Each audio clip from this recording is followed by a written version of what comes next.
আগামীকাল বেলুড় যাবেন মুখ্যমন্ত্রী, যোগ দেবেন দুর্গাপুরের প্রশাসনিক বৈঠকে। দুর্গাপুরে রোড শো রয়েছে তার, আর তারপর দিল্লি যাবেন মুখ্যমন্ত্রী শুভেন্দু অধিকারী।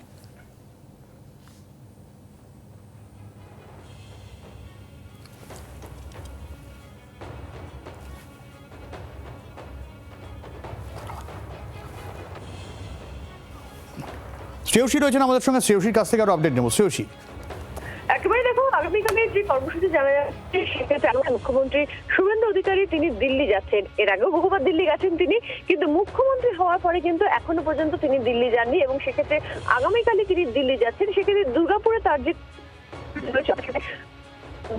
যে জেলাগুলো, সেই জেলাগুলোকে নিয়ে কার্যত তার আগামীকাল দুর্গাপুরে প্রশাসনিক বৈঠক রয়েছে, আর সেই বৈঠক সেরেই কিন্তু কার্যত দিল্লির উদ্দেশ্যে রওনা দেবেন মুখ্যমন্ত্রী শুভেন্দু অধিকারী। অনেক ধন্যবাদ শ্রেয়সী।